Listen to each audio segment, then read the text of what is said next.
The only reason I'm wearing a scarf in this video is because I was too lazy to find a white shirt to put underneath this white shirt. So we're gonna wear a scarf. Don't mind the look. It won't look like this every day. It's just kind of the thing I put together and it's happening, I've decided. Alright guys, I've been thinking about making this video for about a month now.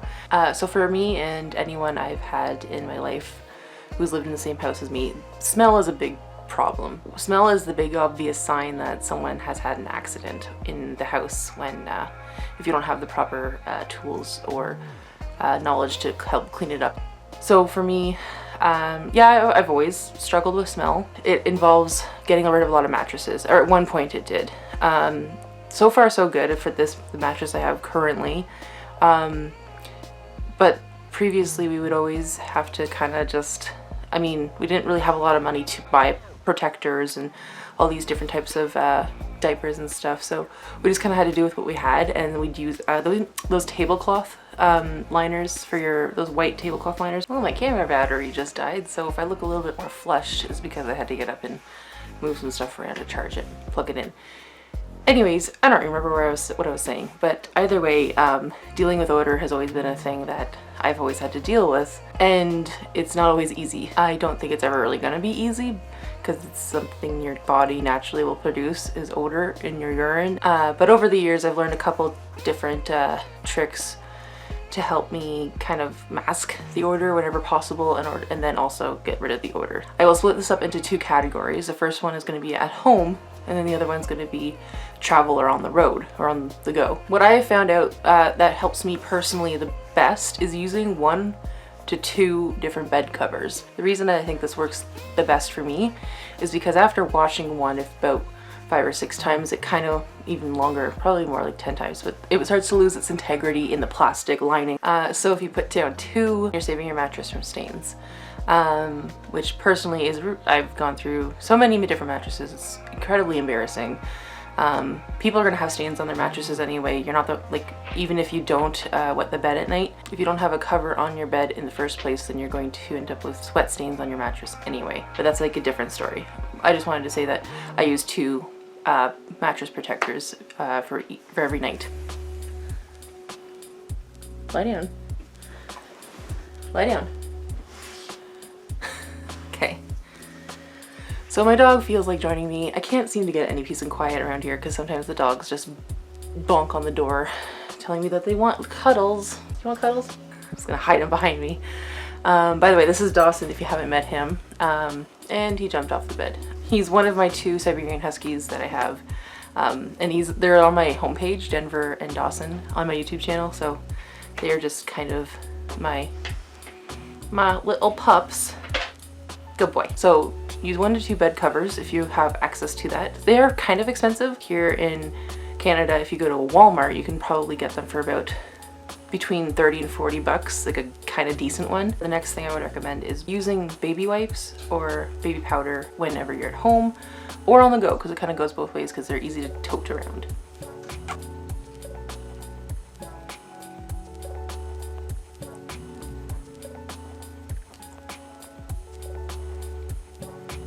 Anyway, I used to use baby powder all the time when I was younger because it was cheaper to buy and it was in a nice little convenient little bottle, and my mom and I would put it on my inner thighs because I used to get a lot of rashes, lots of rashes when I was a kid, from diaper rash obviously. You can use baby powder on your body.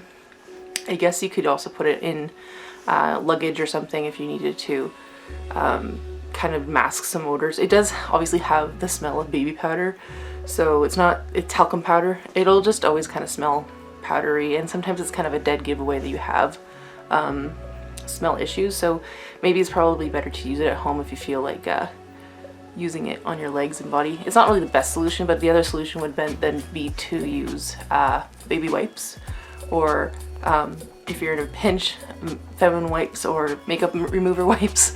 I would recommend using, I don't really have a particular brand I like. I think Pampers baby wipes are probably good. They're actually pretty good for removing makeup as well. But yeah, use those guys if you need them to help kind of clean up the body and stuff. Another thing I started using was a garbage can. in my room. It looks more like a Tupperware container that you would probably throw like dog food in, but it's kind of tall. And so it has a lid. And so inside it I put the plastic garbage bag, and then I started recently buying like Odour deodorizing ones. Like they actually have a different, like a fresh smell to them, but they also like trap odor. So I would use that. If you have a small like corner you can put in your room, you can just buy like a regular Tupperware container, just like a tall one. Buy some plastic garbage bags or disposable bags of any kind, and then you can obviously trap it by putting the lid of the Tupperware container on it, which I find pretty handy. It's definitely good for shoving big wet full diapers and pads and bed pads, whatever you have to dispose of in there, and it just kind of keeps it all contained and no one would know. It just looks like a regular garbage. Also, I don't think this is the best way to go because it's not really cleaning anything, but to use Febreze whenever you can, especially if you want to just like spritz up your room or whatever to kind of keep the smells fresh. Obviously, like the deodorizing Febrezes definitely have the best effect, I would imagine. I have some pretty good experiences with Febreze to begin with. When I was, I think, 16 or 17, my best friend and I went to a party for Halloween, and I'm pretty much like I don't know, I don't do drugs or smoke cigarettes or do weed or whatever, but at the time I also had never smelled or been around people who had done drugs. So when we went to this party, there was a lot of weed smell. And I was wearing one of my favorite coats and like my school clothes and stuff. So we had just gotten out of school or whatever. And like it was a great party. We were hanging out with our friends, whatever, and then we left. However, I wanted to make sure that the smell didn't get into my other clothes and like stuff at home. I wasn't too concerned about my mom smelling it because she would have known I wasn't doing the weed myself. I sprayed it with Febreze that night and hung it in a closet and like just soaked it with Febreze, and the next morning I woke up and it was completely like back to smelling like nothing. So I asked my mom if it smelled like weed and she said no. So it doesn't clean. That's the downside. Is like I don't want to depend on Febreze, but if you're in a pinch and you really need to like freshen up something. But yeah, I mean Febreze is definitely going to come in handy from time to time. I just bought some the other day and it's like got a nice little flowery scent to it. I don't know. But anyways, like I said, it doesn't clean your clothes, so I would definitely recommend washing your clothes. A good one to wash your clothes or bed sheets in is the Tide Sports, or anything sports related tends to have a better effect of deodorizing, removing stains and stuff from your clothes, because it's actually meant to like do that in the first place with sweat stains and everything. So from my experience, using anything that is a sports related cleanser will definitely help get out any odors or lingering stains. And of course, obviously, if you wet the bed at night, obviously finding a good diaper brand is definitely going to help you out in the long run, because that way you're going to save money on doing like continual loads of laundry, plus the time and energy it takes to do laundry.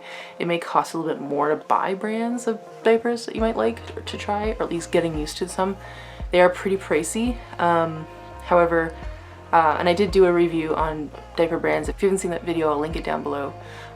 Just reviewing what's my favorite brand of diapers. And one more thing for, I guess, kind of like at home plus going out, is definitely finding the proper pads to wear if you're a woman. I don't think they make them for men. I would recommend not buying period pads, as some of the, I think it was like the Always or the Tena, or Poise actually, Poise commercials will say, do not buy period pads for urine. It's not the same. I don't know why, but I've actually gotten away with just buying regular incontinence pads for the rest of my life, kind of thing, because personally I don't have a very intense period. It normally lasts about 4 to 5 days, and it's not like the end of the world normally, so I can get away with just wearing incontinence pads, because that one will help me throughout the day for leaks and just the everyday incontinence that I have, like overactive bladder and leaking. And 2, it doubles as a period pad because it does have a stronger scent or deodorizer or whatever.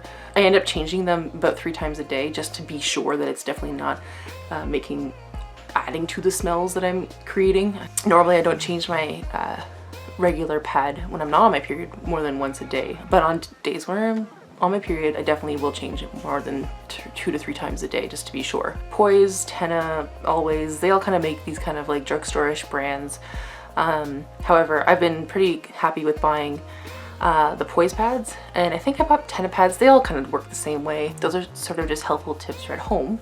You can obviously bring those into like travel and stuff. It won't be as easy. So whether you're traveling by car, by foot, by plane, or you're staying overnight anywhere, you're going to need to bring protection. Definitely bringing disposable bags and the Febreze and baby wipes and stuff like that. That's also included in travel, like your to-go kit. So I definitely recommend bringing multiple pads, bringing multiple pairs of diapers, bringing multiple bags. That one, I think you don't need to bring a bag per night unless you feel like that's the way you want to do it. So if you stay 7 nights somewhere, bring 7 plastic bags or disposable bags.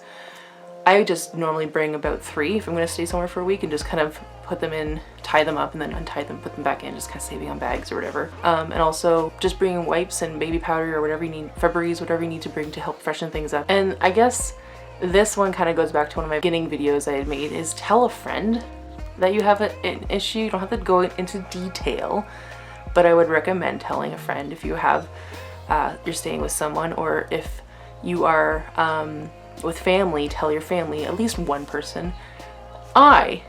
As much as I've been talking about this online and whatever platform, I still have a hard time telling people face to face if I've had a leak or wet the bed.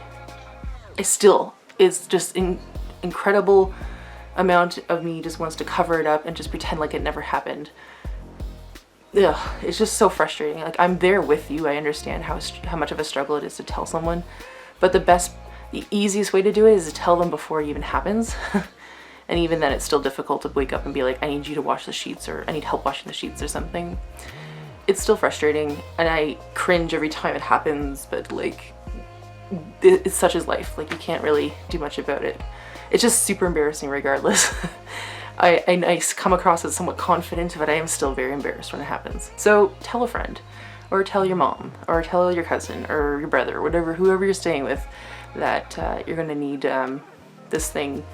You're gonna need some help with this thing that you call your overactive bladder. But yeah, that's about it. If you have any tips or suggestions you'd like to let me know about, leave it in the comments. I do read them. I read them as soon as you post them, as often as I can. If I'm by my phone, I'm able to pick it up and just check the YouTube app and see who's commenting and when, and it'll say like 10 seconds ago, and I'll hit the like button or the heart button or both, or leave a comment. And then sometimes I'll take a chance to go through them all whenever, like by once or twice a week, and try to answer back as many people as possible. Yeah, leave a comment. Please tell me what you think about this video, if I'm maybe incorrect about anything. This is just kind of some thoughts I came up with by myself and just from living life, obviously.